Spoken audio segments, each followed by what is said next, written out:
शीत युद्धी राजनीति की कैद में भारत इस सीरीज का ये तीसरा एपिसोड है और ये एपिसोड है भाजपा और अमेरिका के संबंध को लेकर। ये कोल्ड वार की पॉलिटिक्स के साथ में कैसे भाजपा अपने को इंटीग्रेट करती रही है। नॉर्मली हमारे यहाँ लोगों ने सब लोग जानते हैं कोल्ड वार की पॉलिटिक्स में दो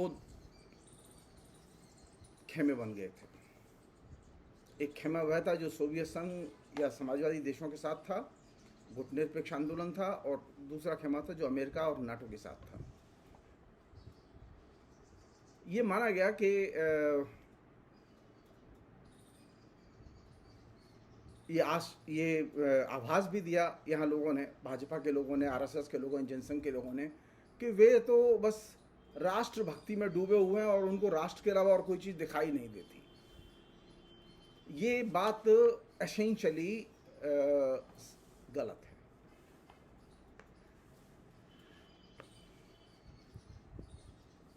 आरएसएस, हिंदू महासभा और विश्व हिंदू परिषद, बाद में जनसंघ और अभी मौजूदा भारतीय जनता पार्टी, इन सभी संगठनों के बीच में एक बुनियादी एलिमेंट है जो कि कोल्ड वार की पॉलिटिक्स से और खासतौर पर अमेरिकी पॉलिटिक्स से इनको जोड़ता है। हम सब लोग लोकतंत्र में स्वतंत्रता की मांग करते हैं, नागरिक अधिकारों की स्वतंत्रता की मांग करते हैं, संवैधानिक स्वतंत्रता की मांग करते हैं, लेकिन ये जो संगठन हैं आरएसएस, जनसंघ, हिंदू महासभा, विश्व हिंदू परिषद या भारतीय जनता पार्टी, इनकी ब्यूटी यह है कि ये लोग सिर्फ धार्मिक स्वतंत्रता की मांग करते हैं और बाकी सभी स्वतंत्रताओं को नेगेट करते हैं, अस्वीकार करते हैं। हाँ, अपनी सुविधा देखते हैं तो लोकतंत्र चिल्लाते हैं, लेकिन जब सत्ता में होते हैं तो सिर्फ धार्मिक स्वतंत्रता पर जोर देते हैं। पहले दिन से, जब से कोल्ड वार की राजनीति शुरू हुई, तब से लेकर आज तक,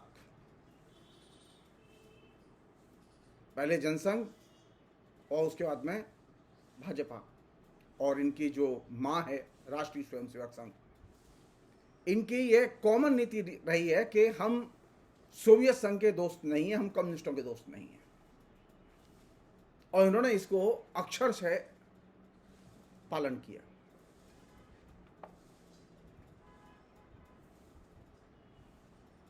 दिलचस्प बात यह है कि आरएसएस, हिंदू महासभा, विश्व हिंदू परिषद टाइप जो ऑर्गेनाइजेशन है, ये एक तरफ तो धार्मिक स्वतंत्रता की मांग करते हैं और दूसरी तरफ मार्केट इकोनॉमी का विरोध करते हैं, कंज्यूमरिज्म का विरोध करते हैं, जो कि संभव ही नहीं है। अगर धार्मिक स्वतंत्रता होगी तो वो सिर्फ एक ही शर्त पर होगी कि बाजार को स्वतंत्रता हासिल है कि नहीं है, उपभोक्तावाद को स्वतंत्रता हासिल है कि नहीं है, क्योंकि कोल्ड वार की पॉलिटिक्स में ये एक पैकेज है, कंज्यूमरिज्म की स्वतंत्रता और धार्मिक स्वतंत्रता।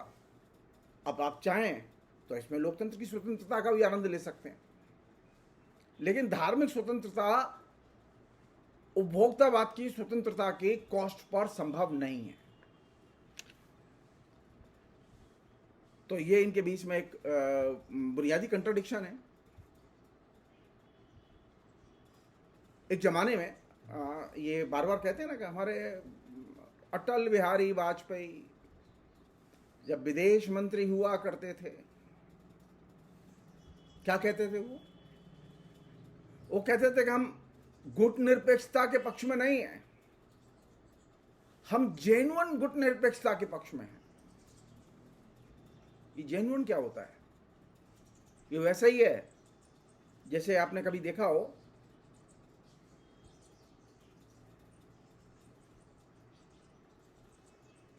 कि खाने की दुकान पर लिखा हो यहां शुद्ध देसी घी के पराठे मिलते हैं। अरे देसी घी तो देसी घी, उसमें शुद्ध लिखने की जरूरत क्या है? नॉन अलाइनमेंट या गुटनिरपेक्षता तो स्वयं में ही अपने आप में एक मुकम्मल कॉन्सेप्ट है। उसमें जेन्युइन जोड़ने का मतलब यह है कि कुछ घोटाला है, और ये जो जेन्युइन के नाम पर जो घोटाला था, वो घोटाला क्या था? अमेरिका के तरफ गुटनिरपेक्षता को, भारत की विदेश नीति को घुमाओ, और जो गुटनिरपेक्षता की जो नीति थी उससे विदेश नीति को एकदम विमुख बनाओ। इन दिनों वो क्लाइमैक्स पर है।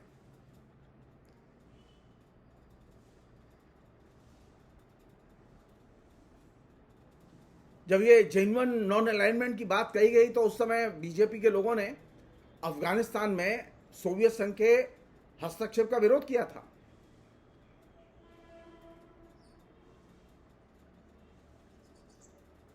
और जब वे सोवियत संघ के हस्तक्षेप का विरोध कर रहे थे तो वे एक मुसीबत में फंस गए।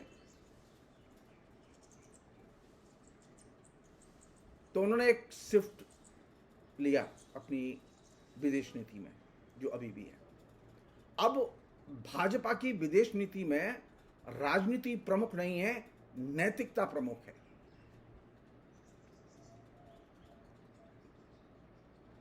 और वे कहते हैं, ये बीजेपी के प्रस्ताव से मैं कोट कर रहा हूं जो 1980 में पास हुआ, वे कहते हैं कि हम सभी किस्म के वर्चस्व के रूपों का विरोध करते हैं। हमने तो आज तक कभी अमेरिका के खिलाफ में एक भी स्टेटमेंट नहीं देखा बीजेपी के किसी नेता का। मोदी के मुंह से तो आवाज ही नहीं निकलती, अटल बिहारी वाजपेयी के मुंह से आवाज नहीं निकली अमेरिका का विरोध करते हुए। तो सभी किस्म के वर्चस्वों के विरोध का मतलब क्या है?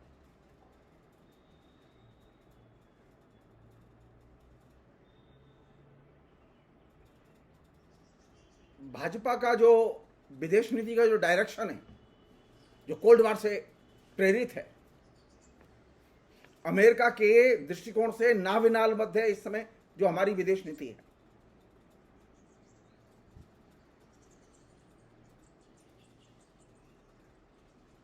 अमेरिकी कोल्ड वार का जो प्रमुख एलिमेंट है वो है प्रोपेगेंडा। और प्रोपेगेंडा मतलब असत्य का प्रचार। कोल्ड वार ने असत्य के प्रचार को एक महत्वपूर्ण राजनीतिक अस्त्र के तौर पर विकसित किया। नरेंद्र मोदी ने सत्ता संभालने के बाद गृह नीति से लेकर विदेश नीति तक प्रोपेगेंडा का जम के इस्तेमाल किया। और प्रोपेगेंडा का इस्तेमाल का मतलब यह है असत्य के प्रचार का इस्तेमाल करना। और दूसरी चीज जो कि और भी ज्यादा महत्वपूर्ण है, जो कोल्ड वार की पॉलिटिक्स का के पैकेज का हिस्सा थी, वो ये कि आप अमेरिका का अनुकरण करते हैं कि नहीं करते।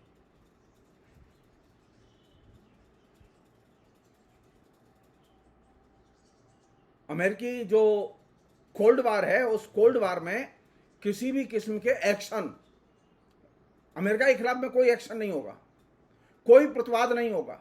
इसलिए आप देखेंगे कि आरएसएस, हिंदू महासभा, बीजेपी, जनसंघ, किसी ने भी अमेरिकी एम्बेसी पर कभी कठिन से कठिन परिस्थितियों में भी कोई जुलूस अमेरिका के खिलाफ नहीं निकाला। क्योंकि कोल्ड वार के पैकेज का यह हिस्सा है कि अगर आप हमारा समर्थन करते हैं तो हमारे खिलाफ में कभी प्रतिवाद नहीं करेंगे, कभी रैली जुलूस नहीं निकालेंगे, कभी किसी भी अंतर्राष्ट्रीय और राष्ट्रीय फोरम पर अमेरिकी नीति का निषेध नहीं करेंगे। क्लासिक एग्जाम्पल है ये जो यूक्रेन और रूस का मामला। इसमें अमेरिका का खुल के विरोध करना चाहिए भारत को। अगर वो जेन्युइन नॉन अलाइनमेंट की पॉलिसी को मानता है, न्यूट्रल नहीं रह सकते हम। अमेरिका जिस तरह से, नाटो जिस तरह से यूक्रेन को युद्ध में झोंक रहा है, उसका खुल के विरोध किया जाना चाहिए। लेकिन ऐसा तो नहीं कर रहे आप, कोई प्रोटेस्ट नहीं। यहां तक कि अमेरिकी दृष्टिकोण का बातचीत प्रतिरोध भी हमारा विदेश मंत्री संयुक्त राष्ट्र संघ की मीटिंग में नहीं करता। एक और चीज है जो कि कोल्ड वार की पॉलिटिक्स के पैकेज के तौर पर अमेरिकी अनुकरण के तौर पर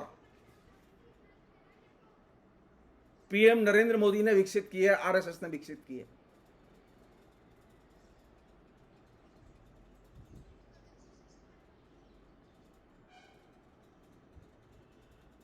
वो ये कि कोल्ड वार में एक शब्द का बहुत ही गहरा निषेध है।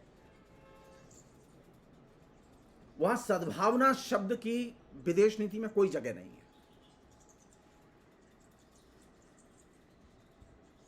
भारतीय विदेश नीति का ये एक बहुत महत्वपूर्ण एलिमेंट रहा है कि हमारे पड़ोसी देशों के साथ सद्भावनापूर्ण, मित्रतापूर्ण संबंध होंगे।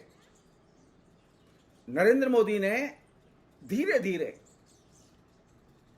अमेरिकी अनुकरण के रास्ते पर जाते हुए विदेश नीति के पैकेज से सद्भावना पदबंध को ही निकाल के बाहर कर दिया। अब हमारे अपने पड़ोसी देशों से, खासतौर पर पाकिस्तान और चीन के साथ में कोई सद्भावनापूर्ण संबंध नहीं है। पहले की स्थिति सोचिए आप, नरेंद्र मोदी के आने के पहले 1962 में युद्ध हुआ, उसके बावजूद हमने चाइना के साथ में डायलॉग किया, संवाद किया, मित्रतापूर्ण संबंध बनाए। हमारी जमीन उनके कब्जे में थी, इसके बावजूद हमने उनके साथ में सद्भावनापूर्ण संबंध बनाए। पाकिस्तान के साथ में दो दो युद्ध हुए, 65 का हुआ, 71 का हुआ, इसके बावजूद पाकिस्तान के साथ में हमने डायलॉग बंद नहीं किया। क्यों? क्योंकि हमारी पॉलिसी थी कि हम अपने मित्र राष्ट्रों के साथ में, पड़ोसी देशों के साथ में मित्रतापूर्ण संबंध बनाएंगे और सद्भावनापूर्ण संबंध बनाएंगे। अमेरिकी जो कोल्ड वार की पॉलिसी है उसमें सद्भावना का कॉन्सेप्ट ही नहीं है।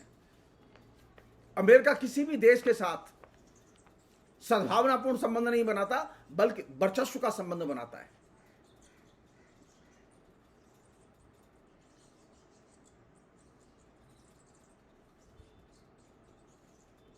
एक अन्य चीज जो कि बहुत ही मजेदार चीज है, आपने एक चीज नोटिस की होगी, नरेंद्र मोदी विदेश में जहां भी गए वहां वे अपने साथ में भारत की सांस्कृतिक टीम लेके गए।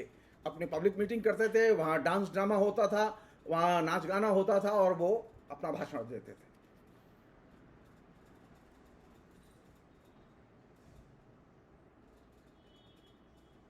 इसका मतलब क्या है? क्या एक तरफा होता है? ये जो संबंध है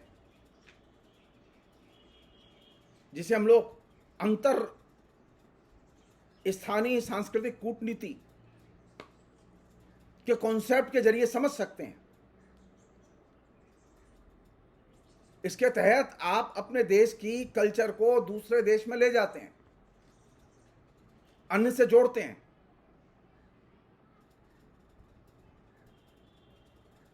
वहां स्थानीयता को उभारने की कोशिश करते हैं, उसका प्रदर्शन करते हैं।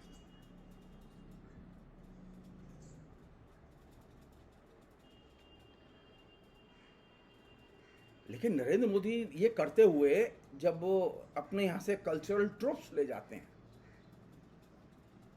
जिसका कि वे प्रदर्शन करके कहते हैं कि वे लोकल संस्कृति, भारत की जो संस्कृति है उसका यहां नमूना पेश कर रहे हैं। सवाल किया जाना चाहिए कि नरेंद्र मोदी के आने के बाद उनके बजट में संस्कृति के क्षेत्र का बजट घटा है या बढ़ा है? लोकल संस्कृति के संरक्षण, पल्लवन के विकास के लिए बजट घटा या बढ़ा है? अगर स्थानीय संस्कृति का विदेशों में इतना ही गुणगान करना है तो कायदे से उसका बजट यहां बढ़ना चाहिए।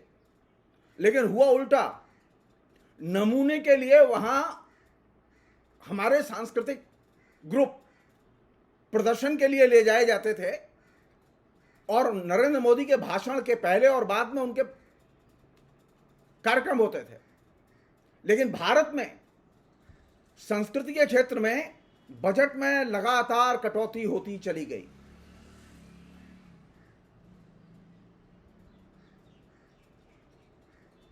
एक और चीज, ये वन वे ट्रैफिक तो नहीं है। ये जो कल्चरल जो आप डिप्लोमेसी करते हैं, ये वन वे ट्रैफिक तो नहीं है। आपने कभी चाइना, ऑस्ट्रेलिया, ब्रिटेन, अमेरिका, इनके जो लोग यहां आए, उनके कल्चरल ग्रुप्स को भारत में आमंत्रित क्यों नहीं किया? क्यों नहीं उनका एक्सचेंज कराए, कल्चरल एक्सचेंज यहां पर? क्यों नहीं उनके पब्लिक शो कराए? अभी आपको लगता है कि G20 की आपके पास में सदारत है तो आप भाषण कराएंगे? अरे अरे, G20 देशों के सांस्कृतिक ग्रुपों को बुलाइए, सांस्कृतिक संगठनों को बुलाइए और उनसे कहिए कि वे भारत में परफॉर्म करें। तो आप कर क्या रहे हैं? विदेशों की संस्कृति भारत में नहीं आएगी, भारत की संस्कृति विदेशों में जाएगी, खाली वन वे ट्रैफिक। और भारत में जो संस्कृति है उसके विकास के लिए हम फूटी कौड़ी नहीं देंगे। सिर्फ एक नमूना बता रहा हूं संस्कृति का। एजुकेशन बहुत बड़ा क्षेत्र है जिसमें 15% बजट में कटौती की जा चुकी है।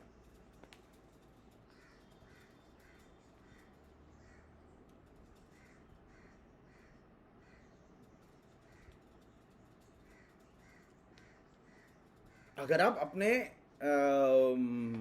सांस्कृतिक ट्रुपों को बाहर ले जाते हैं और आप लोगों को ये कहते हैं कि आप ट्रांसनेशनलिज्म का प्रदर्शन कर रहे हैं, अपनी नेशनल कल्चर और नेशनलिज्म के जो आइकॉन हैं उनको वहां ले जाके प्रदर्शित कर रहे हैं, तो ये क्या है?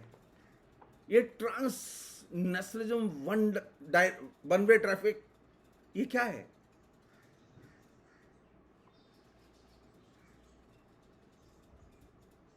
क्या कभी सामान्य तौर पर एक दूसरे देशों के बीच में सांस्कृतिक आदान प्रदान को बढ़ाने की कोशिश की गई? नहीं। क्यों? क्या दिक्कत है? नरेंद्र मोदी को हिंदी से बहुत प्यार है, आरएसएस को हिंदी से बहुत प्यार है। पूछा जाना चाहिए नरेंद्र मोदी के पिछले 10 साल के 9 साल से ऊपर होने को आया, 9 साल के शासन में हिंदी के विकास पर, हिंदी के उत्थान पर एक सिवाय इवेंट आयोजित करने के, हिंदी दिवस के, क्या खर्चा किया गया? क्या नए प्रोफेसर पोस्ट क्रिएट किए गए हिंदी में जो कि विदेशों में पढ़ाएं? क्या हिंदी की चेयर क्रिएट की गई? नहीं। क्या कल्चरल एक्सचेंज के जरिए America, France, Britain, Germany, Japan, इनके भाषाओं की पोस्ट भारत में क्रिएट की गई? नहीं। तो ये कैसी सांस्कृतिक कूटनीति है जो वन वे चलती है, एक तरफा सिर्फ कम्युनिकेट करती है? नहीं, ये सिर्फ प्रोपेगेंडा है। और यही वह चीज है जो कि कोल्ड वार का एक तरह से मूलाधार है कि आप सब्सटेंशियली, सारवान तौर पर कुछ न करें, लेकिन प्रोपेगेंडा का तौर पर यह दिखाएं कि आप बहुत कुछ कर रहे हैं।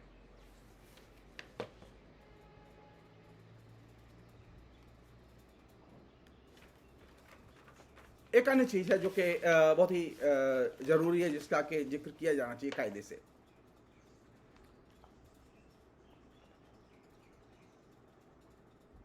अनेक बार कहा है नरेंद्र मोदी ने, उनके पहले भी लोग कहते रहे हम अच्छे पड़ोसी चाहते हैं, लेकिन अच्छे पड़ोसी के लिए खुद भी तो अच्छा होना होता है। पड़ोसी उदार बने, इसके लिए पहले जरूरी है कि आप खुद उदार बने।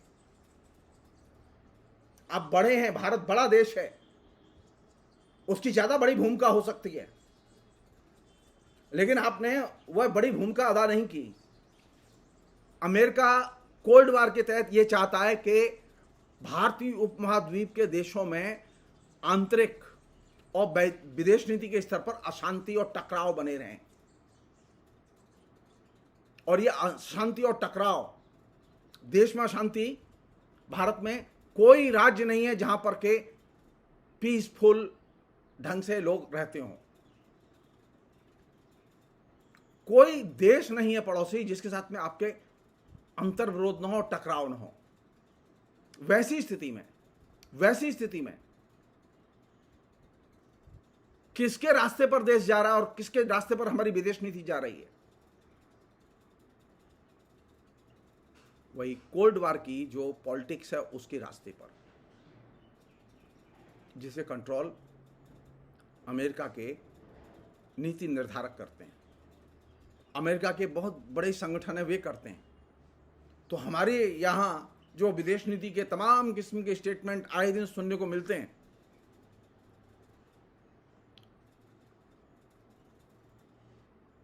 उस तरह के स्टेटमेंट को, उसमें एक आखिरी पहलू बता रहा हूं जो बहुत ही खतरनाक पहलू है, जो कि नरेंद्र मोदी के आने के बाद में बहुत तेजी से फ्लरिश किया है। गुटनिरपेक्ष आंदोलन की यह नीति रही है कि हम शांतिपूर्ण विकास पर जोर देंगे।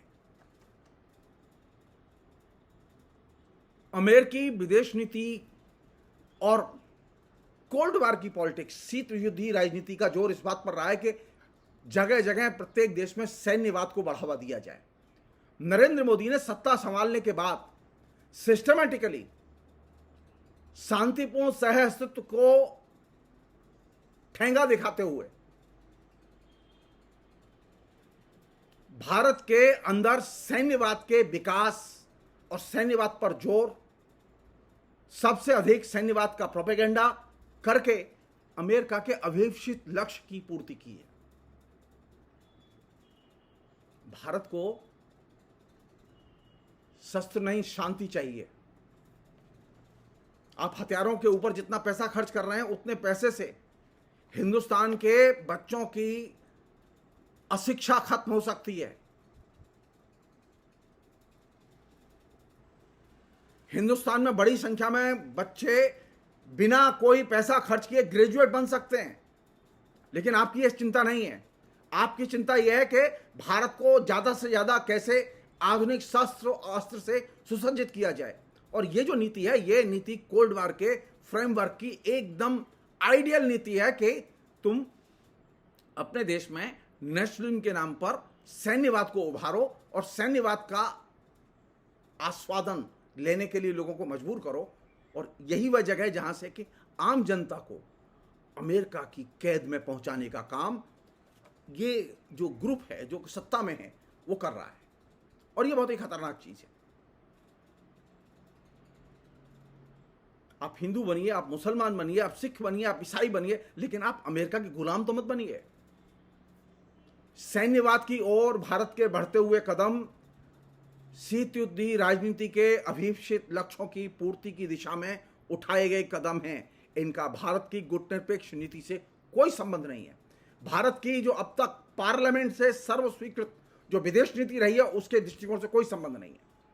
और यही वह जगह है जो कि हमारे लिए चिंता की चीज है, और यही वह जगह जहां से कि लोकतंत्र के लिए खतरे पैदा हो रहे हैं। भारत जितना सैन्यवाद की तरफ जाएगा, आप तय मानिए, उतना ही लोकतंत्र कमजोर बनेगा, उतनी ही देश में गरीबी बढ़ेगी, भूखमरी बढ़ेगी। क्योंकि पैसे तो उतने ही हैं आपके पास। आप चाहे हथियार खरीदने पर खर्च कर लीजिए, चाहे बच्चों को पढ़ाने पर खर्च कर लीजिए। तो आपने तय कर लिया है कि आपको हथियार खरीदने हैं, आपको बच्चों को नहीं पढ़ाना है।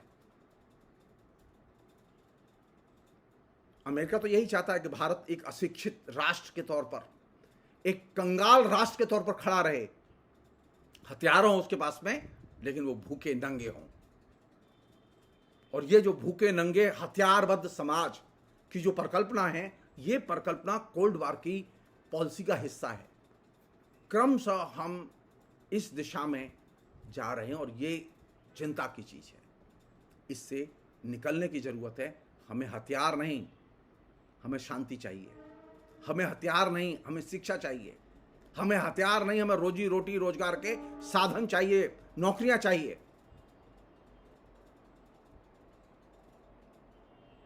जब आप इस दिशा में जाएंगे तो कोल्ड वार का ऑटोमेटिकली स्वतः स्फूर्त प्रतिरोध पैदा होगा।